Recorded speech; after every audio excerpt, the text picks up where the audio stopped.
Assalamualaikum warahmatullahi wabarakatuh. Alhamdulillahirabbil alamin wa bihi nasta'in wa ala umurid dunya waddin wassalatu wassalamu ala asrafil anbiya ilal mursalin sayyidina Muhammadin wa ala alihi wa sahbihi ajmain, amma ba'd. Yang saya hormati yaitu Ibu Nadia Rista, SPD MPDE, selaku dosen dari mata kuliah pengantar ekonomi dan bisnis, serta rekan-rekan mahasiswa yang berbahagia.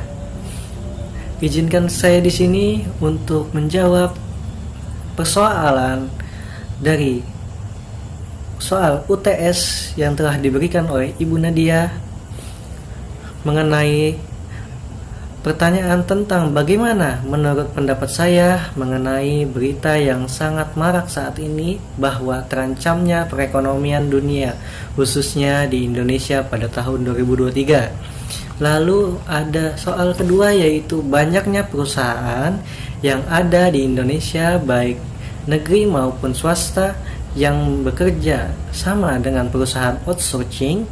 Jelaskan menurut pendapat saya tentang apa kelebihan dan kekurangan perusahaan outsourcing. Baik, langsung saja kita lanjut ke samping.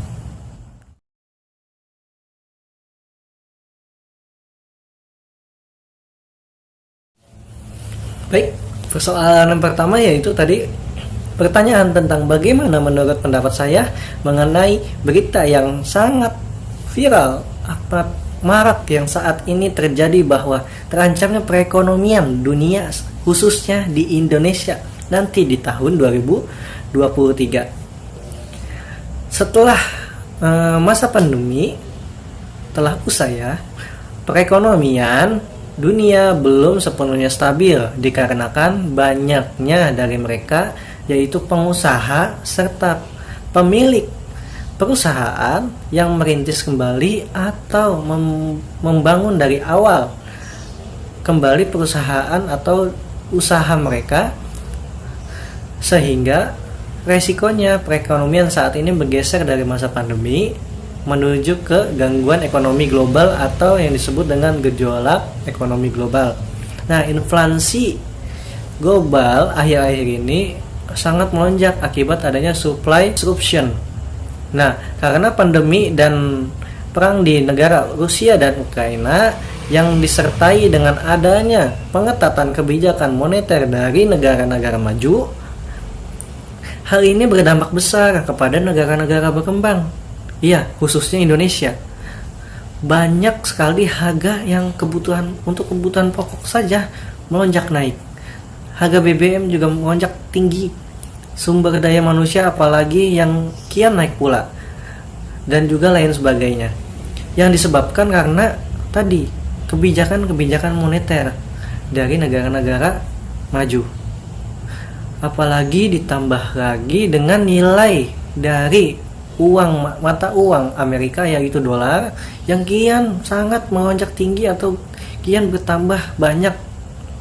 Nah, selain daripada itu, selain dari kebijakan moneter dan nilai dolar yang naik, lalu ada pula kebijakan-kebijakan dalam negeri yang sangat merugikan, khususnya di kalangan orang menengah ke bawah, masyarakat menengah ke bawah. Nah, apa yang harus pemerintah lakukan saat ini untuk mengurangi jumlah krisis yang ada di Indonesia? Yaitu yang pertama adalah mengurangi kegiatan ekspor dan impor barang atau jasa yang menurut hemat saya kurang begitu efektif karena banyaknya sumber daya alam yang kian menipis. Kenapa? Karena banyaknya jumlah atau permintaan ekspor dan impor dari selain Indonesia.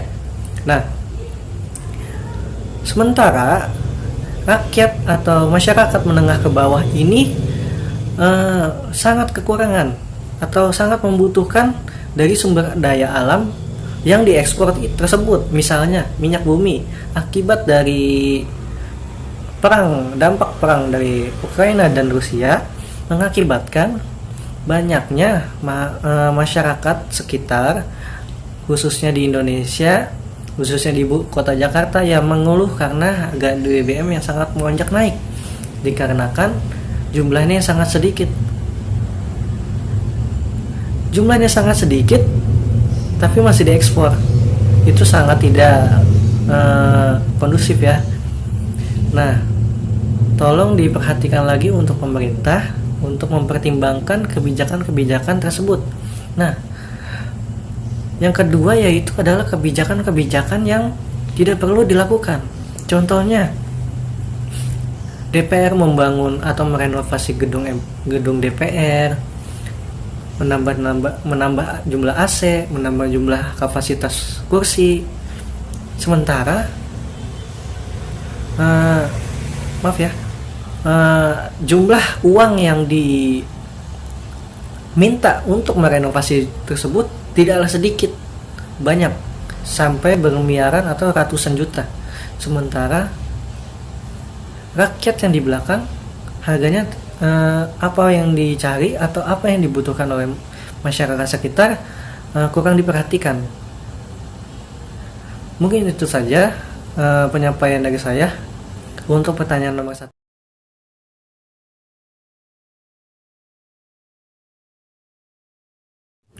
Baik, untuk soal kedua yaitu banyaknya perusahaan yang ada di Indonesia, baik negeri maupun swasta yang bekerja sama dengan perusahaan outsourcing. Jelaskan menurut pendapat saya tentang apa kelebihan dan kekurangan dari perusahaan outsourcing. Baik, sebelum kita beralih ke perusahaan kekurangan dan kelebihan dari perusahaan outsourcing, kita harus mengetahui dulu apa sih itu perusahaan outsourcing. Outsourcing adalah penyerahan sebagian pekerjaan kepada perusahaan lain atau subkon. Penyerahan pekerjaan tersebut dilakukan dua mekanisme, yaitu perjanjian pemborongan pekerjaan dan penyediaan jasa pekerja atau buruh. Baik.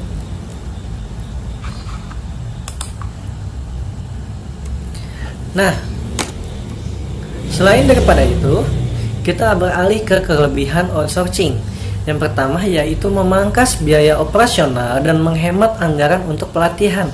Nah, dalam konteks ini, karyawan outsourcing sudah memiliki keahlian khusus yang dibutuhkan oleh perusahaan. Yang kedua, dapat mengurangi beban rekrutmen karena dengan outsourcing perusahaan bisa mendapatkan karyawan yang lebih atau memiliki kemampuan khusus melalui perusahaan penyedia jasa tanpa harus melakukan seleksi ulang.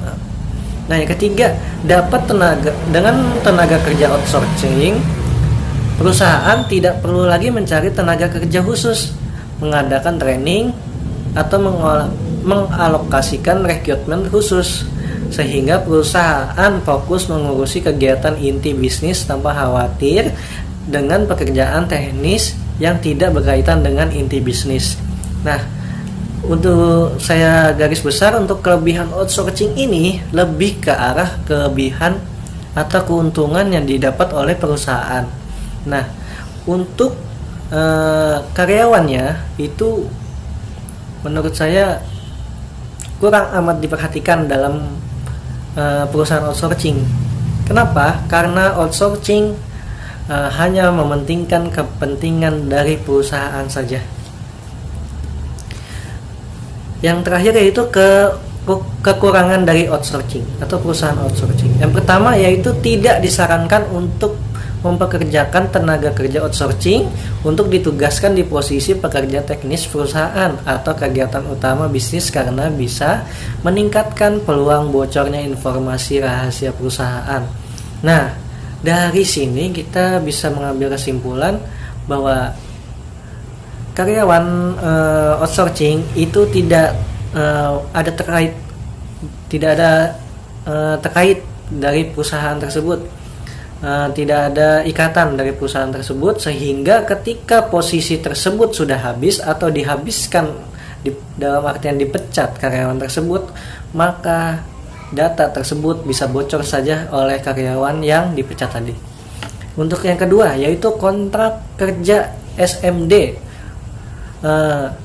outsourcing cenderung relatif singkat. Nah, kontraknya itu singkat sekali. Ada yang sampai 6 sampai 8 bulan, ada yang cuma 1 tahun, ada yang sampai 2 tahun. Nah, yang ketiga yaitu timbul ketergantungan bagi perusahaan yang menggunakan tenaga kerja khusus. Nah, jadi dari perusahaan tersebut, dari perusahaan outsourcing sangat bergantung pada tadi kebutuhan dari tenaga kerja outsourcing. Nah, jadi kesimpulan dari kekurangannya, ini semuanya sangat merugikan dari pekerja, yang dimana semua kebutuhan atau semua perjanjian hanya diuntungkan oleh perusahaan. Dan bagaimana karyawannya? Karyawan sungguh sangat dirugikan dalam karyawan atau dalam pekerjaan outsourcing tersebut. Terima kasih. Saya akhiri untuk jawaban yang saya berikan. Kurang lebihnya mohon maaf. Wassalamualaikum warahmatullahi wabarakatuh.